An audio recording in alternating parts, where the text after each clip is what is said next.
تاجدار ختم نبوت، تاجدار ختم نبوت، نہیں عرش فرش پر ہی تیری عظمتوں کے چرچے، تہ خاک لحد میں بھی تیرا نام چل رہا۔ اللہ جل شانہ کی حمد و ثنا اور جان کائنات صلی اللہ علیہ وآلہ وسلم کی بارگاہ بے کس پناہ میں ہدیہ عقیدت پیش کرنے کے بعد اللہ تعالیٰ کا کرم اور اس کی توفیق سے ہم آج اس کے گھر میں موجود ہیں۔ رب ذوالجلال کا ارشاد گرامی ہے وَمِمَّا رَزَقْنَاهُمْ يُنْفِقُونَ، اور وہ جو مال ہم نے ان کو دیا ہے اس میں سے وہ خرچ کرتے ہیں۔ زکوٰۃ، صدقات، ان کے متعلق رب ذوالجلال نے اپنی لاریب کتاب کے اندر متعدد مقامات پر ارشاد فرمایا، اور سورہ بقرہ کے آغاز میں متقین اور پرہیزگاروں کی جب صفات بیان کی تو اس میں فرمایا وَمِمَّا رَزَقْنَاهُمْ يُنْفِقُونَ، پرہیزگار بھی وہی ہوتا ہے جو اللہ کے دیے ہوئے میں سے اللہ کی راہ میں خرچ کرتا ہے۔ یعنی تقوی اور پرہیزگاری اللہ کی راہ میں خرچ کیے بغیر نہیں ملتی۔ اللہ کی راہ میں خرچ کرو پھر تقوی اور پرہیزگاری ملتی ہے۔ اور اسی سورہ بقرہ میں اللہ جل شانہ نے ارشاد فرمایا وَأَقِیمُوا الصَّلَاةَ وَآتُوا الزَّکَاۃَ، اور نماز قائم کرو اور زکوٰۃ دو۔ اور یہ ارشاد گرامی نماز اور زکوٰۃ کا کئی مقامات پر اللہ تعالیٰ نے قرآن مجید میں ارشاد فرمایا، اور زکوٰۃ اور صدقہ اس سے مال پاک ہو جاتا ہے، اس کے اندر طہارت آ جاتی ہے۔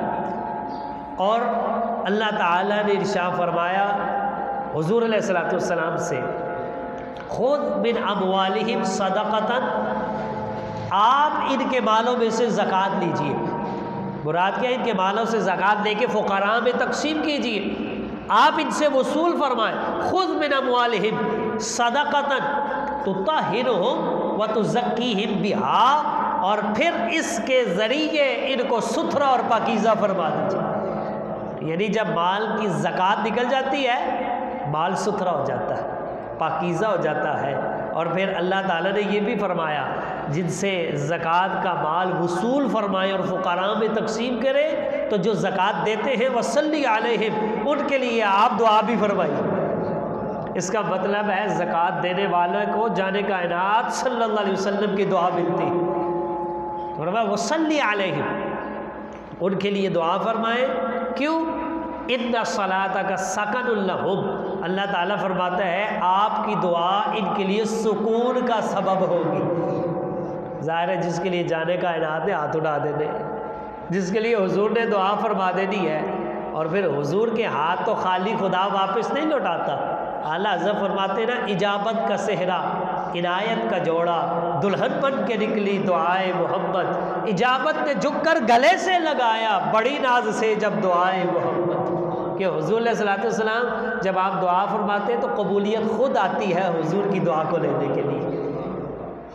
تو اللہ تعالیٰ نے فرمایا آپ ان سے ان کے مالوں سے صدقہ لیجئے، انہیں ستھرا کیجئے، انہیں پاکیزہ کیجئے، ان کے لیے دعا فرمائیے، اور آپ کی دعا ان کے لیے سکون کا سبب ہوگی۔ واللہ سمیع علیم، اور رب ذوالجلال سنتا بھی ہے جانتا بھی۔ پھر اللہ تعالیٰ نے زکوٰۃ دینے والوں کے ساتھ وعدہ فرمایا۔ اللہ تعالیٰ وعدہ نہ بھی فرمائے، ویسے ہی کوئی بات فرما دے تو اس کی بات میں شک کوئی نہیں، لیکن جس پر وہ وعدہ فرما دے اس کے اوپر اور زیادہ پختگی آ جاتی ہے۔ رب کی ویسے ہی بات بڑی پختہ ہے، اس میں شک کی گنجائش ہی کوئی نہیں، لیکن اللہ تعالیٰ اتنی تاکید کے ساتھ فرماتا ہے واللہ یعدکم مغفرۃ منہ وفضلا، جو اس کی راہ میں مال خرچ کرتے ہیں، صدقہ کرتے ہیں، زکوٰۃ ادا کرتے ہیں، رب ذوالجلال فرماتا ہے اللہ ان کے ساتھ بخشش اور اپنے فضل کا وعدہ فرماتا ہے۔ بخشش کا بھی وعدہ ہے اور اس کے فضل کا بھی وعدہ ہے۔ اور پھر واللہ واسع علیم، اللہ تعالیٰ بڑی وسعت والا ہے۔ وہ جاننے والا ہے، اس کے خزانوں میں کمی نہیں ہے، وہ جتنا بھی دیتا ہے اس کے خزانے کم نہیں ہوتے، بلکہ کل کائنات آدم علیہ السلام سے لے کر قیامت تک جتنے لوگ آنے والے ہیں سارے ایک میدان میں اکٹھے ہو جائیں، منہ مانگی مرادیں رب سے پالے، اللہ تعالیٰ فرماتا ہے میرے خزانے میں اتنی کمی بھی نہیں آتی، جتنی سوئی کو سمندر سے ڈبو کر نکالے تو جتنا سمندر کو فرق پڑتا ہے مجھے اتنا بھی نہیں پڑتا۔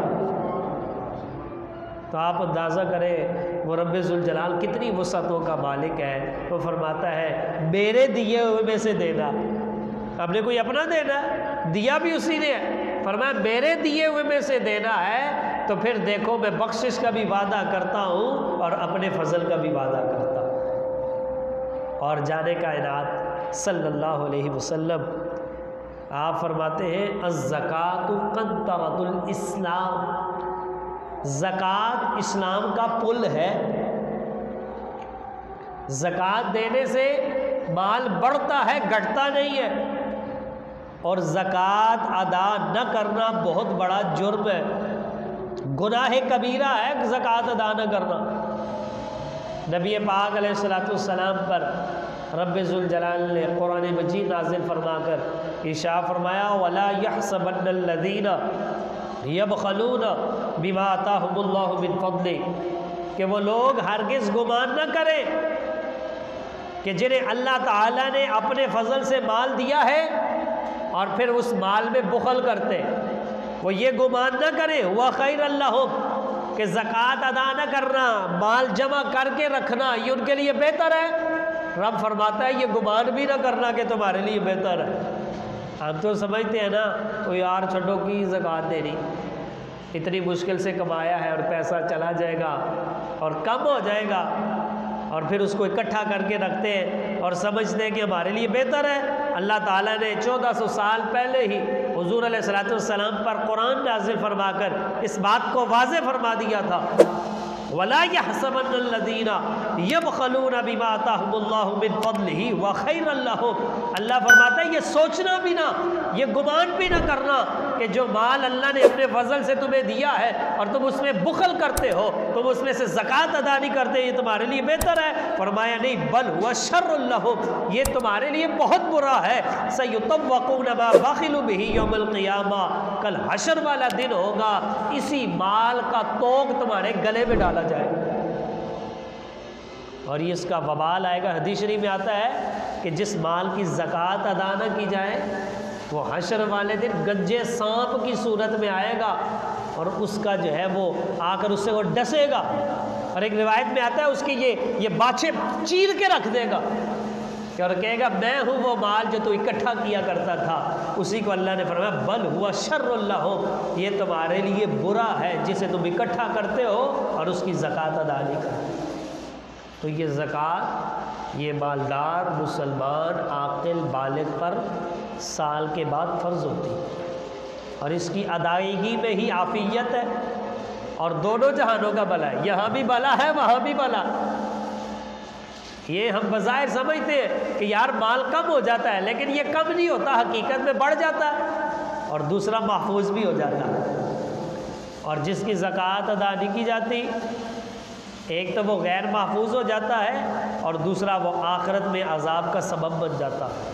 اللہ تبارک و تعالی قرآن مجید برہان رشید میں ہی ارشاد فرماتا ہے وَالَّذِينَ يَكْنِزُونَ الذَّهَبَ وَالْفِضَّةَ، وہ لوگ کہ جو سونا اور چاندی جمع کر کر کے رکھتے ہیں وَلَا يُنْفِقُونَهَا فِي سَبِيلِ اللَّهِ، اور اسے اللہ کی راہ میں خرچ نہیں کرتے، یعنی اس کی زکوٰۃ ادا نہیں کرتے، فَبَشِّرْهُمْ بِعَذَابٍ أَلِيمٍ، اللہ تعالیٰ فرماتے ہیں انہیں دردناک عذاب کی خوشخبری سنو، ان کو بتاؤ تمہارے لیے حشر والے دن سخت اور دردناک عذاب ہوگا۔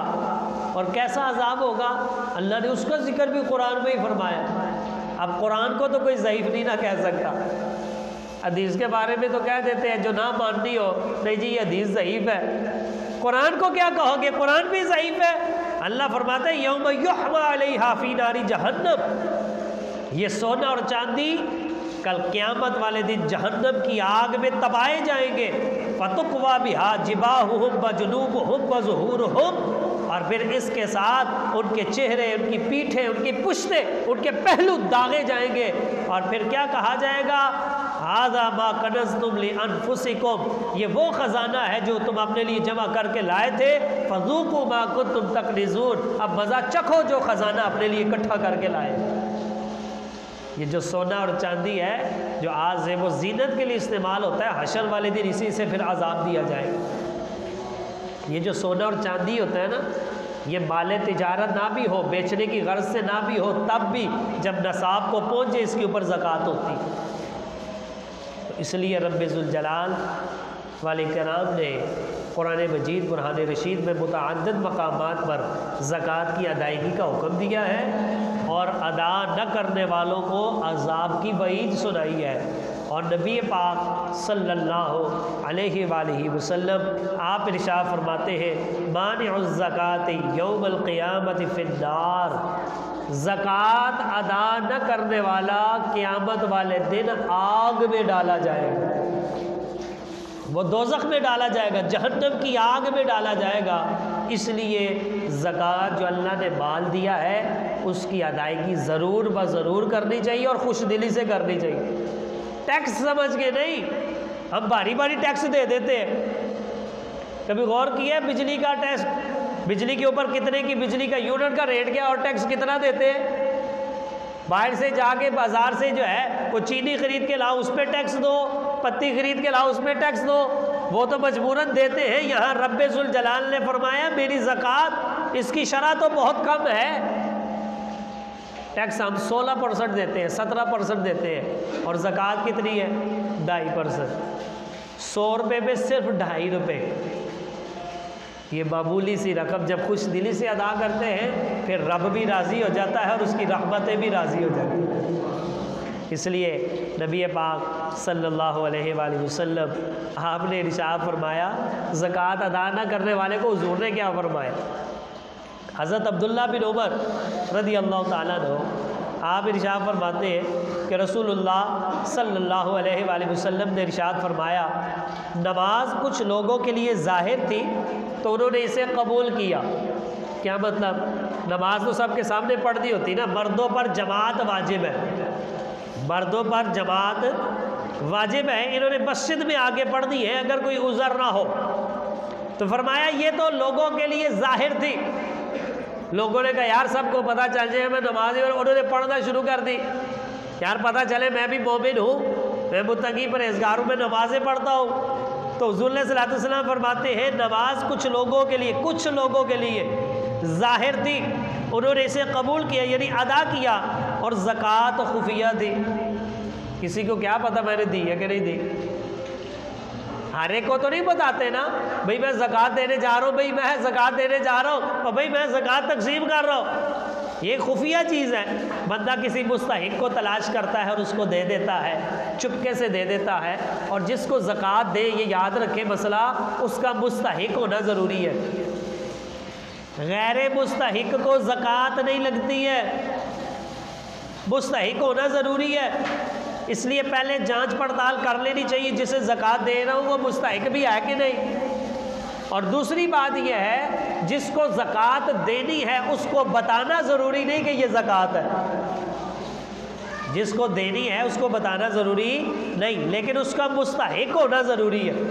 اس کو آپ تحفہ کہہ کے بھی دے سکتے ہیں، اس کو یہ بھی کہہ کے دے سکتے ہیں یار چلو یہ بچوں کے لیے عیدی ہے، چلو یار یہ بچوں کو کپڑے بنا دینا، یار یہ میری طرف سے تحفہ قبول کرو، اس کو تحفہ کہہ کے بھی دے سکتے ہیں۔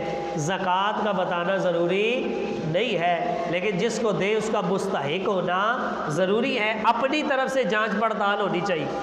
تو نبی پاک علیہ الصلوۃ والسلام آپ نے ارشاد فرمایا کہ یہ کچھ لوگوں کے لیے نماز ظاہر تھی انہوں نے ادا کر لی، زکوٰۃ خفیہ تھی تو لوگوں نے اسے دینے سے کیا کیا؟ انکار کیا۔ مراد علل اعلان انکار نہیں کیا، چپکے سے کھا گئے، دی نہیں، کسی کو کیا پتا میں نے دی ہے کہ نہیں دی، کھا گئے۔ تو حضور فرماتے ہیں جو زکوٰۃ کھا گئے اولئک هم المنافقون، یہ منافق لوگ ہیں، یعنی جو مومن ہوتا ہے وہ زکوٰۃ ادا کرتا ہے، منافق کھاتا ہے یعنی وہ زکوٰۃ بھی ادا نہیں کرتا۔ تو زکوٰۃ ادا نہ کرنا یہ کبیرہ گناہ ہے، اور اگر کسی نے 1 سال کی ادا نہیں نہ کی تو یہ نہ سمجھے چلو یار میں عید کی تو شروع کرنا، پچھلیاں معاف، وہ بھی دینی پڑے گی۔ اس کی توبہ مکمل ہی تب ہوتی ہے کہ جو ادائیگی پچھلی قرض ہے اس کو ادا کرے اور آئندہ تاخیر نہ کرنے کے لیے اللہ تعالیٰ کی حضور توبہ کرے۔ اور نبی پاک صلی اللہ علیہ وآلہ وسلم آپ نے واضح طور پر زکوٰۃ ادا نہ کرنے والے کو وعید بھی سنائی ہے، اور جو ادا کرتے ہیں انہیں جنت کی خوشخبری بھی سنائی ہے۔ اور حضرت عبداللہ ابن مسعود رضی اللہ تعالیٰ عنہ آپ فرماتے ہیں کہ جس آدمی نے حلال مال کمایا لیکن زکوٰۃ نہیں دی، کمائی حلال کی ہے لیکن زکوٰۃ نہیں دی، تو عبداللہ بن مسعود فرماتے ہیں کہ زکوٰۃ نہ دینا اس کے مال کو منحوس کر دیتا، اس سے برکت ختم ہو جائے گی، وہ ادھر ادھر ضائع ہو جائے گا، اس کا فائدہ حاصل نہیں ہوگا۔ مال کمائی اگرچہ حلال ہے لیکن زکوٰۃ ادا نہیں کی تو وہ زکوٰۃ ادا نہ کرنا وہ مال کو منحوس کر دیتا ہے۔ اور جس نے ناجائز مال کمایا، حرام کما کے لایا لیکن اس کی زکوٰۃ ادا کر دی، فرمایا یہ زکوٰۃ ادا کرنا ناجائز کو جائز نہیں کرتا، وہ مال پاک نہیں ہوگا۔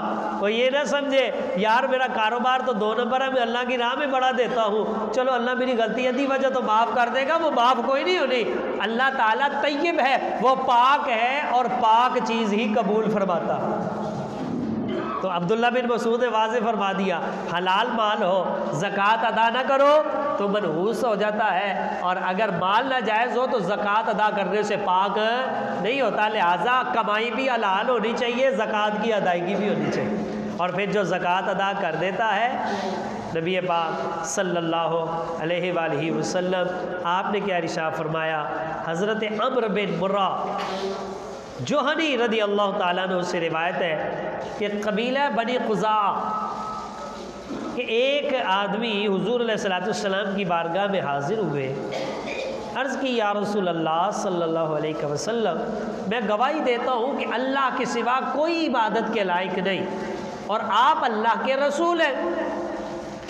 اور حضور علیہ السلام میں 5 نمازیں پڑھتا ہوں، توجہ طلب بات، میں 5 نمازیں پڑھتا ہوں، فرض نماز 5 پڑھتا ہوں، رمضان کے روزے رکھتا ہوں اور اس کی راتوں کو عبادت کرتا ہوں، نماز تراویح وغیرہ یہ میں پڑھتا ہوں، اور یا رسول اللہ صلی اللہ علیہ وسلم میں زکوٰۃ ادا کرتا ہوں، میرا یہ عمل ہے۔ تو اس کی یہ باتیں سننے کے بعد جانے کائنات صلی اللہ علیہ وسلم نے فرمایا کہ من مات علی ھذا، جو بندہ بھی ایسا ہو یعنی ایمان والا ہو، اللہ کی توحید اور رسول اللہ صلی اللہ علیہ وسلم کی رسالت مراد پوری ایمانیات کا ماننے والا مومن ہو، اور پھر وہ نمازیں 5 جگانہ پڑھتا ہو، رمضان کے روزے رکھتا ہو اور اس کی راتوں کو قیام کرتا ہو اور زکوٰۃ ادا کرتا ہو، جو بندہ اس حالت میں مر جاتا ہے کان من الصدیقین والشہداء، حشر والے دن یہ بندہ صدیقوں اور شہداء کے ساتھ ہو۔ جو شہداء کا درجہ ہے، جو صدیقین کا ہے، اللہ تعالیٰ اس بندے کو ان لوگوں کے ساتھ رکھتا ہے۔ تو زکوٰۃ ادا کرنے سے صدیقوں کے درجے پہ بندہ پہنچ جاتا ہے، شہداء کے درجے کو پہنچ جاتا ہے، لہٰذا یہ مال دیا ہوا اس کا ہے، اور وہ کہتا ہے میرے دیے ہوئے سے دینا ہے، خوش دلی سے زکوٰۃ ادا کرنی چاہیے۔ اور حضرت ابو ہریرہ رضی اللہ تعالیٰ عنہ سے روایت ہے کہ ایک اعرابی دیہاتی نبی پاک علیہ السلام کی خدمت میں حاضر ہوا، عرض کرنے لگا حضور علیہ السلام مجھے کوئی ایسا عمل بتائیں کہ جب میں اس پر عمل کر لوں نا تو جنت میں چلا جاؤں۔ جب بھی، اور ہمارا ایک ہی وظیفہ ہوتا ہے، کوئی 10 کاروبار ہوتے چلا جائے، ہمیں بس یہی ہے۔ یہ ناجائز نہیں ہے، یہ بھی جائز ہے، لیکن کبھی خدا سے خدا کو بھی تو مانگنا چاہیے، کبھی اس کا انعام و اکرام بھی تو مانگنا چاہیے، کبھی اس کے محبوب کی محبت بھی تو مانگنی چاہیے۔ اس نے کیا کہا، اعرابی دیہاتی آدمی، اس نے کہا حضور مجھے کوئی عمل بتائیں، میں وہ کر لوں تو جنت میں چلا جاؤں، میری نجات ہو جائے، دوزخ سے بچ جاؤں۔ تو نبی پاک علیہ السلام آپ نے ارشاد فرمایا کہ تو ایسا کر، اللہ کی عبادت کر اس کے ساتھ کسی کو شریک نہ ٹھہرا، یعنی اپنے ایمان کو مضبوط رکھ، مومن رہ، ایمان والا رہ، فرض نمازیں ادا کر اور فرض زکوٰۃ ادا کر اور رمضان کے روزے رکھ، ایمان پر کاربند، فرض نمازیں، فرض زکوٰۃ، رمضان کے فرض روزے یہ رکھو۔ تو حضور علیہ الصلوۃ والسلام نے جب یہ فرمایا تو عرض کرنے لگا یا رسول اللہ صلی اللہ علیہ وسلم، قسم ہے اس ذات کی جس کے قبضہ قدرت میں میری جان ہے، میں اس سے نہ زیادہ کروں گا نہ اس سے کم کروں گا۔ جب اس نے یہ کہا تو حضور علیہ الصلوۃ والسلام نے فرمایا جب وہ جانے لگا، من سرہ ان ینظر الی رجل من اہل الجنت، جس بندے کی یہ خواہش ہو، جو یہ پسند کرتا ہے یار میں دنیا میں کسی جنتی آدمی کو دیکھ لوں، تو حضور نے فرمایا فلینظر الی ھذا، تو اس بندے کو دیکھ لے، یہ جنتی آدمی ہے۔ حضور علیہ الصلوۃ والسلام جس کے جنتی ہونے کی گارنٹی دے رہے، تو عمل کیا ہے؟ ایمان کے بعد فرض نمازیں، فرض روزے اور فرض زکوٰۃ کی ادائیگی۔ فرمایا جب یہ کر لیا ہے تو اللہ تعالیٰ تجھے جنت میں داخل فرما دے گا۔ آج ہمارے لیے نمازیں بھی مشکل، زکوٰۃ بھی مشکل، تو پھر پیچھے ایمان کا رہ کیا جاتا ہے؟ یہ ایمان کی ستون ہے۔ اور پھر جہاں زکوٰۃ ادا کرنا ضروری ہے اور جہاں مستحق کو دینا ضروری ہے، اور جو زکوٰۃ ادا نہیں کر رہے ہوتے وہاں ان کو وعید سنائی ہے، وہاں یہ بات بھی قابل توجہ ہے جو مستحق نہیں ہے اس کو زکوٰۃ لینی بھی نہیں چاہیے۔ ہمارے یہاں بس کہتے آنے دو، اچھے بھلے مالدار لوگ پھر زکوٰۃ کے راشن اکٹھے کرتے رہتے ہیں، اچھے بھلے، حالانکہ انہیں خود زکوٰۃ دینی چاہیے، وہ زکوٰۃ کے راشن اکٹھے کرتے پھرتے۔ ہمارے اسلام نے ساری باتوں کی وضاحت فرما دی ہے۔ نبی پاک علیہ الصلوۃ والسلام فرماتے ہیں جو بندہ اپنے آپ پر بغیر کسی حاجت کے، نہ وہ تنگ دست ہے، نہ گھر بار کے کھانے سے جو ہے وہ لاچار ہے، حاجت کوئی نہیں اسے، اور اہل و عیال کی ضروریات بھی پوری کر رہا ہے، اہل و عیال کی ضروریات کا بھی اس کو حاجت نہیں ہے، لیکن اس کے باوجود وہ اپنے لیے مانگنے کا دروازہ کھول لیتا ہے، حضور علیہ الصلوۃ والسلام فرماتے ہیں پھر اللہ تعالیٰ اس کے لیے غربت کا ایسا دروازہ کھول دیتا ہے جس کا وہ سوچ بھی نہیں سکتا۔ جسے میں نے ایسے عادت پڑ جاتی ہے نا، وہ ساری زندگی ایسے ہی رہتا ہے۔ اس لیے مالدار آدمی، مالدار سے مراد کیا ہے؟ ضروری نہیں جس کے پاس ہونڈا سیوک ہو وہی مالدار ہے، جس کی ضروریات پوری ہو رہی ہے نا، گھر کا کھانا صبح شام کا پورا ہو رہا ہے، کرائے کا گھر ہے تو کرایہ بھی دے رہا ہے، بچوں کو اسکول بھی بھیج رہا ہے، پہننے کے لیے لباس بھی ہے۔ اب ایسے آدمی کو ایسے نہیں کرنا چاہیے، اس کو مانگنے کا دروازہ وہ ہمیشہ نہیں تو غریب ہی رہے گا، اور جو مستحق نہیں ہے وہ زکوٰۃ نہ لیا کرے۔ یقین مانے کہ لوگ اچھے بھلے جائیدادوں کے مالک، کئی مکانوں کے مالک، اور وہ مکان لوگوں کے کرائے پہ دیے ہوئے ہیں، لیکن پھر بھی زکوٰۃ مانگنے کے لیے لائن میں لگے ہوئے ہیں۔ نبی پاک علیہ الصلوۃ والسلام آپ ارشاد فرماتے ہیں، فرمایا من سأل من غیر فقر کأنما یأکل الجمرہ، غربت نہ ہونے کے باوجود جو شخص مانگتا ہے وہ آگ کے انگارے اندر ڈال رہا ہے۔ وہ یہ نہ سمجھے میں مال کھا رہا ہوں، وہ جہنم کے انگارے اپنے اندر ڈال رہا ہے۔ اور حضرت عبداللہ بن مسعود رضی اللہ تعالیٰ عنہ سے روایت ہے کہ رسول اللہ صلی اللہ علیہ وسلم نے ارشاد فرمایا بندہ ہمیشہ مانگتا رہتا ہے حالانکہ وہ محتاج نہیں، عادت پڑ گئی نا مانگنے کی، محتاج نہیں ہے، عادت پڑ گئی ہے، تو کہتے ہیں وہ مانگتے اپنے چہرے کو اتنا بسیدہ کر رہا ہے کہ کل قیامت والے دن جب اللہ تعالیٰ کے پاس جائے گا، اللہ کے سامنے جائے گا، اس کے جسم پر چہرہ ہی نہیں ہوگا، اور پتہ چل جائے گا یہ بندہ دنیا میں بغیر ضرورت کے سوال کیا کرتا تھا۔ تو اس لیے زکوٰۃ جس پر فرض ہے اس کو لازمی ادا کرنی چاہیے، اور جو مستحق نہیں ہے اس کو زکوٰۃ کا مال نہیں لینا چاہیے، اور اللہ کا شکر ادا کرنا چاہیے کہ اللہ تعالیٰ نے مجھے ایسا کرنے سے بچا کے رکھا۔ تو پورے کلام کا خلاصہ یہ ہے زکوٰۃ ادا کرنا یہ مالدار پر فرض ہے، زکوٰۃ ادا کرنے سے مال محفوظ ہو جاتا ہے، مال پاک ہو جاتا ہے، چوری ڈکیتی سے محفوظ ہو جاتا ہے، ہلاکت سے بچ جاتا ہے، زکوٰۃ ادا کرنے سے رب بھی راضی ہو جاتا ہے۔ زکوٰۃ ادا نہ کرنا یہ کبیرہ گناہ ہے، اور زکوٰۃ ادا نہ کرنے سے رب ناراض ہوتا ہے، دنیا میں مال ہلاک ہوتا ہے، آخرت میں ذلت اور رسوائی آتی ہے، جہنم کا عذاب آتا ہے، اور بلا ضرورت شرعیہ مانگنا یہ گناہ ہے، اور اپنے لیے جہنم کی آگ اکٹھا کرنا ہے۔ اور نبی پاک علیہ الصلوۃ والسلام آپ نے کتنی خوبصورت باتیں ارشاد فرمائی۔ حضور علیہ الصلوۃ والسلام آپ نے دیکھے وظیفہ ارشاد فرمایا، آپ فرماتے ہیں حسنوا اموالکم بالزکوٰۃ، آپ فرماتے ہیں زکوٰۃ ادا کرو، اپنے مالوں کو محفوظ کر لو۔ پھر فرمایا وداووا مرضاکم بالصدقۃ، صدقہ دو، بیماروں کا علاج کر لو۔ اور پھر ارشاد فرمایا واستقبلوا امواج البلاء بالدعاء والتضرع، دعا اور زاری کرو، رب سے مصیبتوں کا علاج کروا دو، اللہ سے مانگو، گر گراؤ، رو، اللہ تعالیٰ مصیبتیں دور کر دیتا ہے۔ صدقہ دو، اللہ بیماریاں دور کر دیتا ہے۔ زکوٰۃ دو، اللہ تعالیٰ اسے محفوظ کر دیتا ہے۔ اللہ تعالیٰ سے دعا ہے اللہ تعالیٰ مالداروں کو زکوٰۃ ادا کرنے کی توفیق عطا فرمائے، اللہ تعالیٰ غریبوں کو بھی مالدار بنائے، اور وہ وقت آئے کہ لوگ زکوٰۃ دینے والے تو ہو لیکن غریب کوئی نہ ہو۔ اللہ تعالیٰ ہمیں جو ہے شریعت مطہرہ پر عمل پیرا ہونے کی توفیق عطا فرمائے، اور ہمیں حضور علیہ الصلوۃ والسلام کی پکی سچی محبت اور غلامی نصیب فرمائے۔ وما علینا الا البلاغ المبین۔